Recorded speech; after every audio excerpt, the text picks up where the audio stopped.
नमस्कार दोस्तों, मैं हूं आपके साथ रीना। हर बार की तरह हमारी टीम आपके लिए लेकर आई है कुछ ऐसे करियर ऑप्शन जो आपको पहुंचा सकते हैं सफलता के शिखर पर। आज आपके पास अनगिनत ऑप्शंस हैं। ऐसे में ये जरूर ध्यान रखें कि करियर चुनाव करते वक्त रिसर्च करें।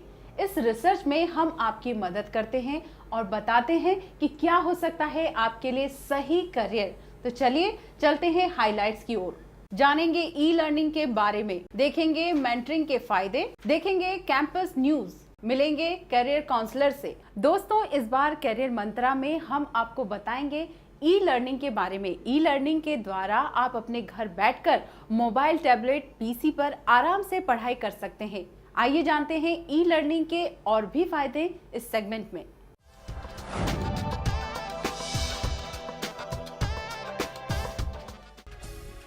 सन 1975 से भारत में टीवी के जरिए टेली एजुकेशन की शुरुआत की गई।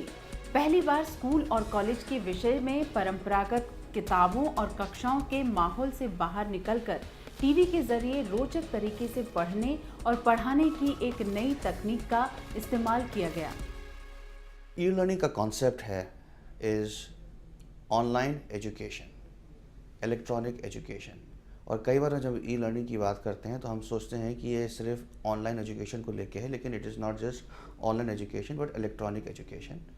एंड इलेक्ट्रॉनिक एजुकेशन के कई फ़ायदे हैं। ई लर्निंग से क्या होता है कि जो एजुकेशन का जो प्लेटफॉर्म है वो पहले से सेट कर दिया जाता है और उसके बाद हर स्टूडेंट को किसी भी टाइम पे किसी भी जगह पे सेम एजुकेशन मिलती है।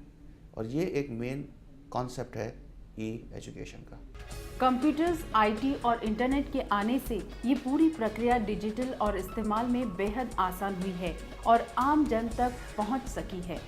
एक रिसर्च के मुताबिक 2015 तक भारत विश्व का दूसरा सबसे बड़ा इंटरनेट इस्तेमाल करने वाला देश बन जाएगा।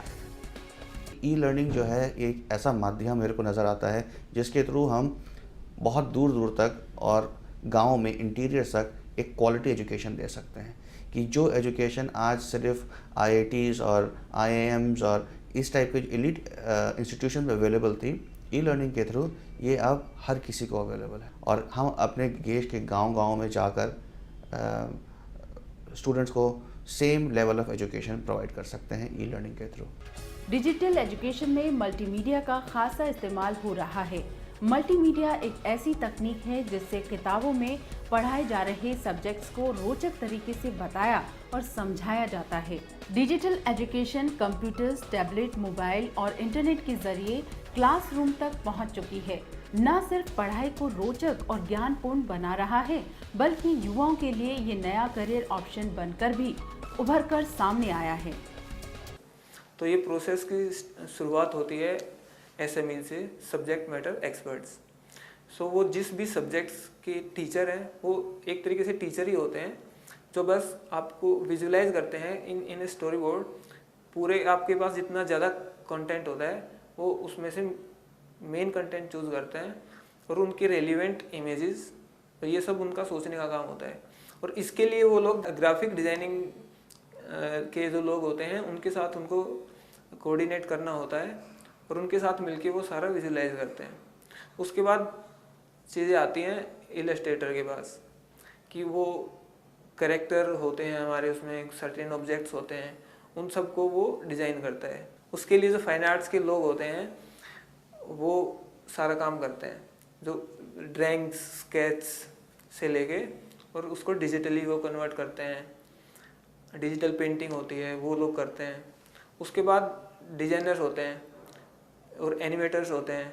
अब उसके लिए भी अलग अलग फील्ड्स आते हैं कि कुछ लोग ऐसे हैं जो फ्लैश पे काम करते हैं तो वो फ्लैश एनिमेशन करते हैं। लेकिन आजकल जो ट्रेंड चला हुआ है वो आप अपने लैपटॉप उस पर एंड्रॉयड फ़ोन्स पे या अपने स्मार्टफोन पे आप ट्यूटोरियल्स पढ़ सकते हैं। तो उसके लिए भी इसका स्कोप बढ़ा है। अब HTML5 लेटेस्ट चला हुआ है। बच्चों के सामने वीडियो अवेलेबल है, ऑडियो अवेलेबल है, डिजिटल टेक्स्ट अवेलेबल है, सिमुलेशंस अवेलेबल हैं और यहाँ तक कि बच्चों को उस क्लासरूम के सीमा में काम ना करते हुए दूसरे बच्चों के साथ किसी और जगह में हो सकते हैं बच्चे, वो वीडियो कॉन्फ्रेंसिंग के ज़रिए, चैट रूम्स के ज़रिए उनके साथ संपर्क में हैं।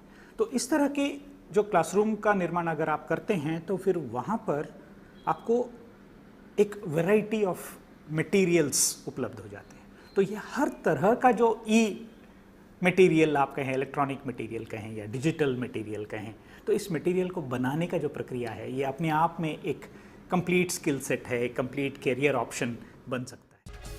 परंपरागत और पुराने तरीके से हटकर अब शिक्षा प्रणाली जहां नया रूप ले रही है, वहीं अपने साथ मल्टीमीडिया में करियर के कई क्षेत्र भी ला रही है, जैसे video editor, web designers, animators, photographer, 3D artist, graphic artist और क्रिएटिव डायरेक्टर। इंटरनेट उपलब्ध है, सभी को मौके हैं कि वो ढूंढ के निकाल लें, तो आप उनके साथ एक कंपटीशन में लगे हुए हैं कि मैं जल्दी से किसी चीज़ को कैसे खोज निकालूं, कैसे अपने आप को अपडेट रखूं।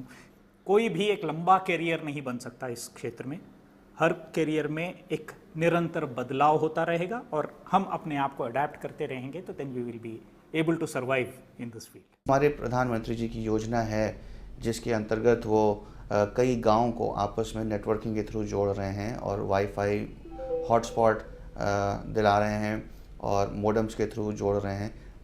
मेरे हिसाब से ये एक बहुत बड़ा फाउंडेशन लिया गया है जिसके थ्रू अब ई लर्निंग उन सब गाँव तक पहुंच सकेगा, क्योंकि एक बहुत बड़ा माध्यम है। अगर मल्टीमीडिया के क्षेत्र में आप कैरियर बनाना चाहते हैं तो ज़रूरत है कि आप क्रिएटिव हों और नई नई तकनीकों के प्रति सजग रहें, क्योंकि आज का युग तकनीक का युग है।